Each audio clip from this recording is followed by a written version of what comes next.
விடியற்காலை பொழுது விடிந்த பிறகு தூர்வாச மகரிஷியானவர் சொல்லுகிறார். தூர்வாச மகரிஷி,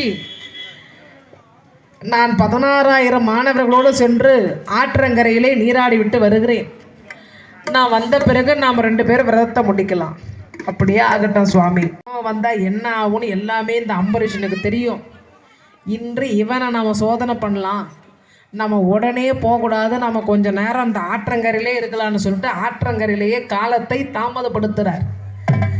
காலத்தை தாமதப்படுத்துகிற பொழுது பெருமாளே நாராயணே ஒரு பிராமணனாக, ஏழை பிராமணராக வருகிறார்.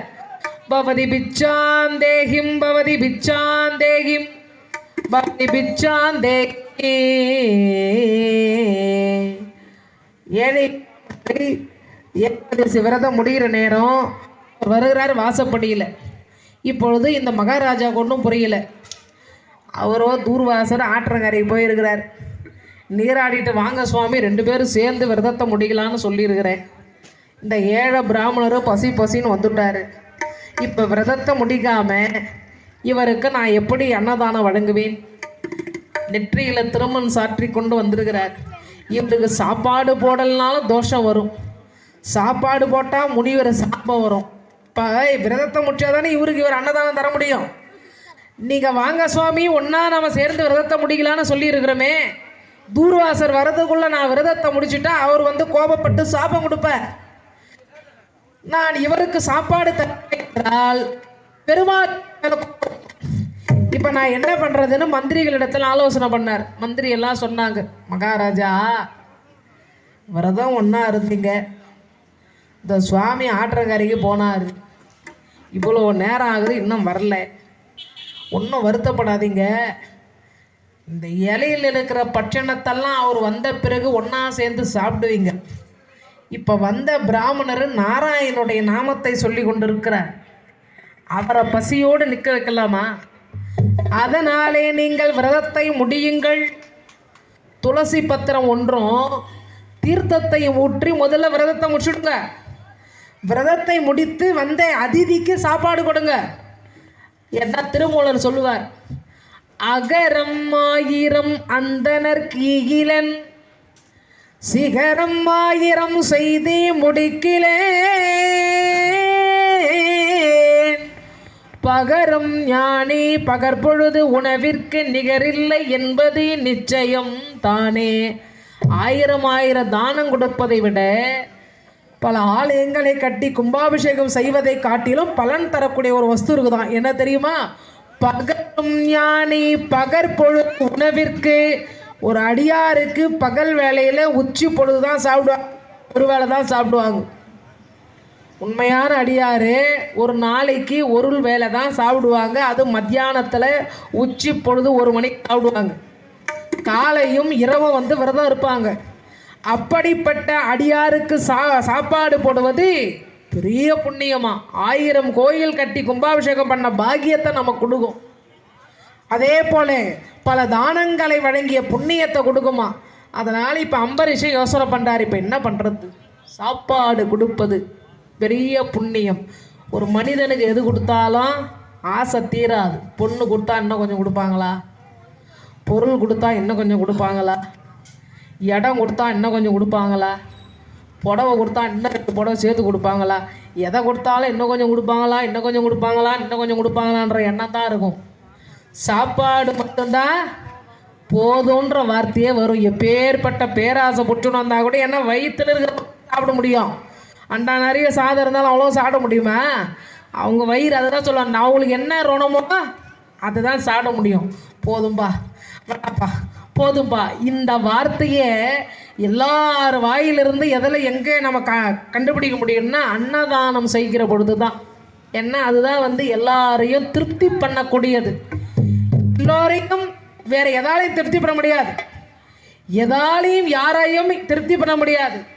ஒரே ஒன்றத்தால் மட்டும்தான் எல்லாரையுமே திருப்தி பண்ண முடியும். எதனாலன்னா சாப்பாட்டால் மட்டும்தான்.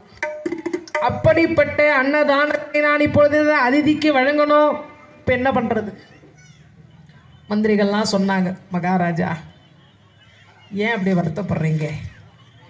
துளசி பத்திரத்தை போட்டு தீர்த்தத்தை சாப்பிட்டு விரதத்தை முற்றிடுங்க.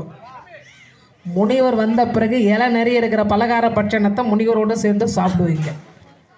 ஏன்னா இந்த அதிதி வெறும் வயிறோடு செல்வாராயின் பெருமாளுடைய நாமத்தை சொல்லக்கூடியவர்.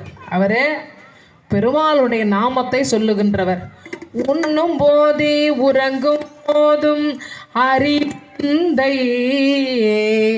உண்ணும் போது உறங்கும் போதும் அரிசிந்தை, பாடும் போது பணியும் போது அரிசிந்தை, உண்ணும் போது உறங்கும் போது அரிசிந்தை,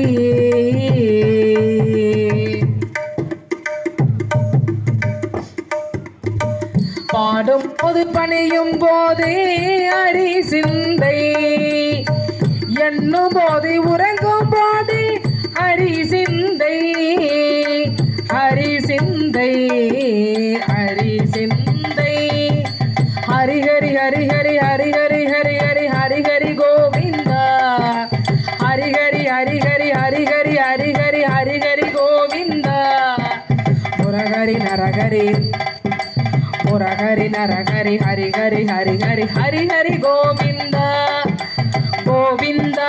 நீங்க மன்னிக்கணும். ஏன் சுவாமி, ஒரு அதிதி வந்தார், பசியோடு அவரை அனுப்பக்கூடாது, விரதத்தை முடிக்காம நானும் போய் அவருக்கு அன்னதானம் வழங்கக்கூடாதுன்றதுனால நான் துளசி பத்திரமோ தீர்த்தமோ சாப்பிட்டு விரதத்தை முடிச்சுட்டேன். இன்னும் அவர் சாப்பிடல. துளசி பத்திரமோ தீர்த்தமோ போட்டு விரதத்தை முடிச்சுட்டேன். அவருக்கு சாப்பாடு போட்டு அனுப்பிட்டேன். நீங்கள் வந்த பிறகு உங்கள் கூட சேர்ந்து சாப்பிட்லான்னு உங்களுக்காக காத்துங்கிறேன் சுவாமி. என்ன சொன்னாய்? தூர்வாசர் முகம்லாம் அப்படியே செவக்குது. அம்பரீஷா, நான் எப்பேற்பட்ட தவசு என்று தெரியுந்துமா என்னிடத்திலே நீ விளையாடுகிறாய்? நீ என்ன சொன்னாய்? சுவாமி, ஆற்றங்கரைக்கு போயிட்டு வாங்க, நீங்கள் வந்த பிறகு தீர்த்தத்தை நீராடி விட்டு வாங்க, பிறகு நாம் இருவரும் சேர்ந்து உபவாசம் முடிக்கலாம் என்று தானே சொன்னாய். விரதம் இருந்தது நீ நானும் 2 பேரும் சேர்ந்தாலும் இருந்தோம். நான் வந்த பிறகுதான் விரதம் முடிச்சோம். நான் வருவதற்கு முன்னதாக விரதத்தை முடிக்கிறாய் என்றால் உனக்கு எவ்வளோ திமிரு இருக்கும்? உன்னை விட சிறந்த பெருமாள் பக்தன் யாரும் இல்லை என்ற ஆணவமா? இப்பொழுதே உன்னை என்ன செய்கிறேன் பார் என்று இந்த தலையிலிருந்து ஒரு முடியை எடுத்து போட்ட. அது பெரிய பூதமாச்சு. அந்த பூதம் அம்பரீஷனை சாகடிக்கிறதுக்கு வருது. மேலதான் சுதர்சன சக்கரம் கிருன்னு சுட்டிங்குது. பெருமாள் இவருடைய ஏகாதேசி விரதத்துக்கு மகிழ்ந்து ஒரு பெரிய சுதர்சன, அவர் திருக்கரத்துல சுதர்சன சக்கரத்தையே கொடுத்துக்கிறாரு. அது அவர் தலை மேல கிருன்னு சுற்றி கொண்டு இருக்கிறது. அந்த சுதர்சன சக்கரமானது அம்பரீஷன் பக்கத்துல இந்த பூதத்தை வர விடுமா? பூதத்தை உடம்பு 2ஆ பிளந்துச்சு. பிளந்துட்டு தூர்வாசரை பழக்கிறதுக்கு யாருங்க பாகுது? சுதர்சனம் எடுத்தாரு. தூர்வாசர் ஓட்டம் ஓடுகிறார் ஓடுகிறார்.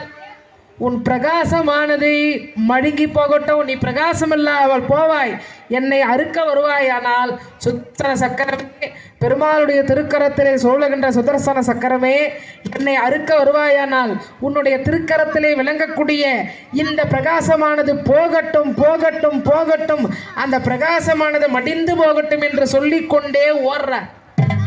அதுக்கெல்லாம் அது பைபிள்ல எங்க ஓடுறதுன்னு பார்த்தார். வைகுந்தத்துக்கு ஓடினார். வைகுந்தத்துக்கு ஓடின உடனே பெருமாளை பார்த்து கேட்டார், பெருமாளே நாராயணா நாராயணா, செடியாயே வல்வினை நோய் தீர்க்கும் தீர்மாலே,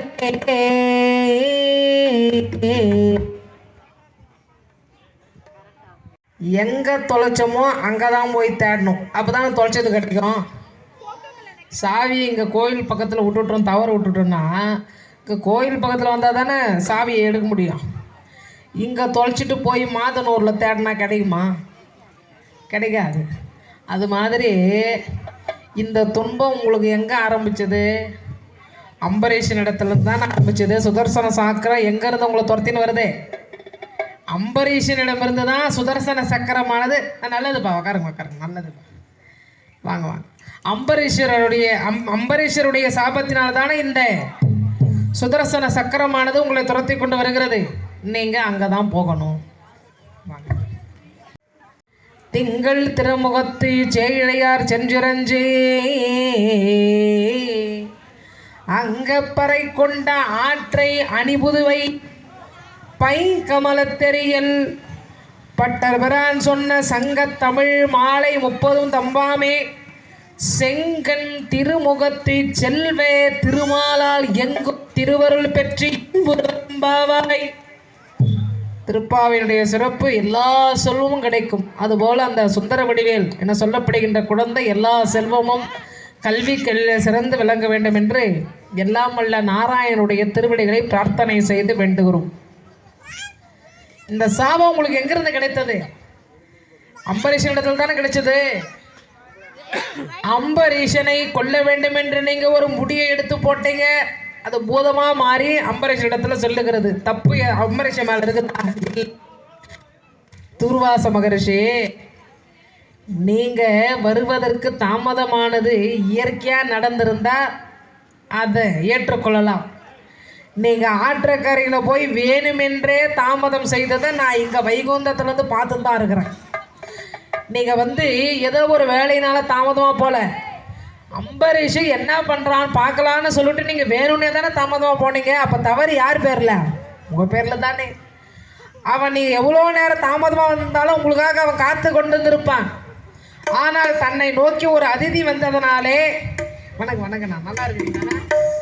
வேறு வழி இல்லாமல் ஒரு அதிதி வந்ததனாலே அந்த அதிதிக்கு விருந்து கொடுத்து தன்னுடைய பணியை நிறைவு செய்யணுன்ற நிர்பந்தத்தினால விருந்து கொடுத்தான். அவன் பேரில் தவறு இல்லை, உன் பேரில் தான் தவறு.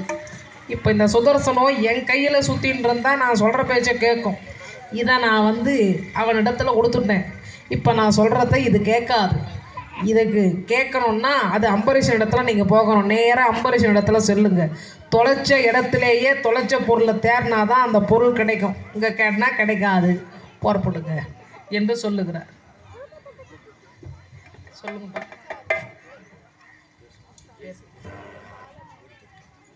ஜெய்சங்கர் ஓடிப்பட்டார். இந்த அற்புதமான சமயத்தில் அவரடியே போற்றும் பொருள் கேளாய், பெற்றம்மை துண்ணும் குளத்தில் பிறந்தோம் நீ குற்றவள் எங்களை கொல்லாமல் போகாதே. இற்றை பறைகொள்வான் அன்றுதான் கோவிந்தா, எற்றைக்கும் ஏழேழு பிறவிக்கும் உந்தன்னோடு உற்றோமே யாவோம். உனக்கே நாம் ஆட்சைவம் மற்றை நம் காமங்கள் மாற்றேலோர் எம்பாவாய். சிற்றம் சிறுகாடே பெருவாளே நீயே சதமென்று உன்னுடைய திருவடிகளை போற்றி வழிபாடு செய்து கொண்டிருக்கிறோம் நாராயணா.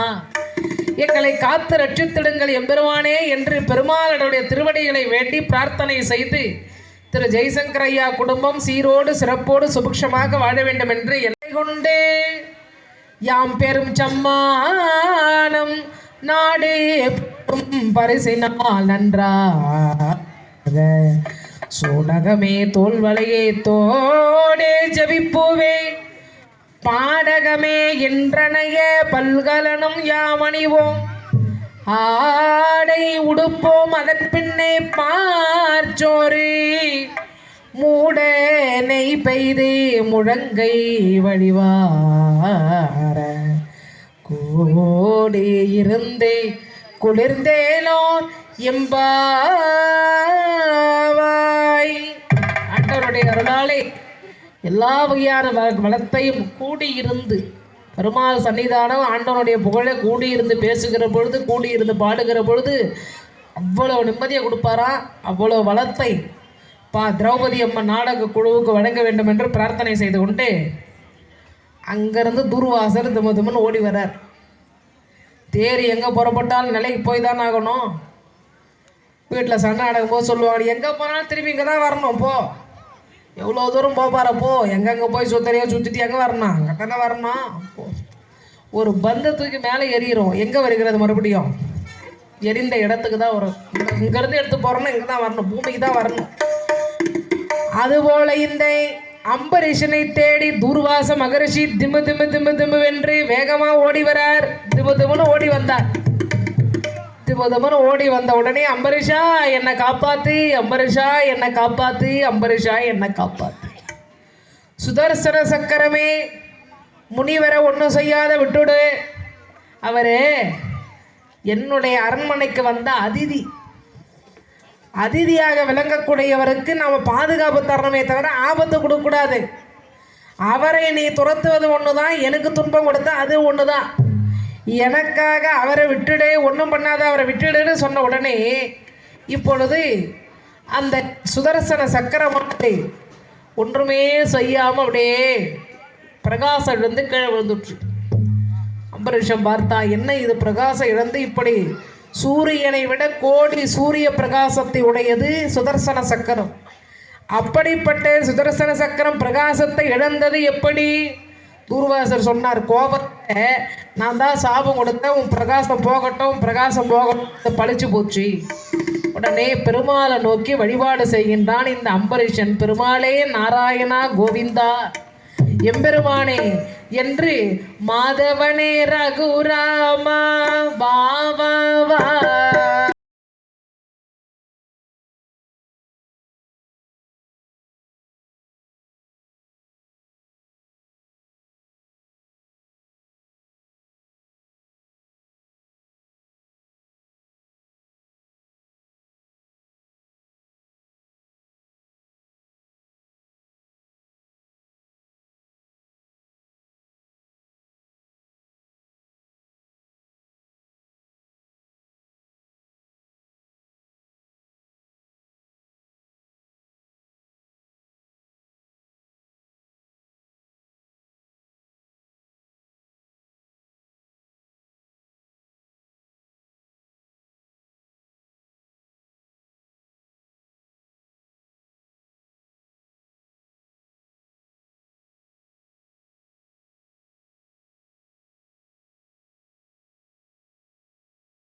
அவர்களுக்கு சால்வை அணிவிப்பார்.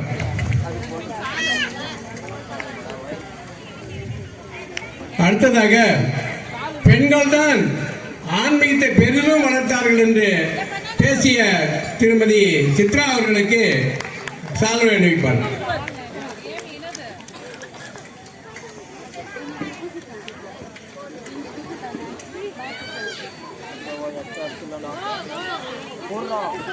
அடுத்ததாக திருமதி கோமதி அவர்களுக்கு பெண்கள் தான் சிறப்பாக ஆன்மீகத்தை வளர்த்தார்கள் என்று பேசிய கோமதி அவர்களுக்கு சால்வை அணிவிக்கப்படும்.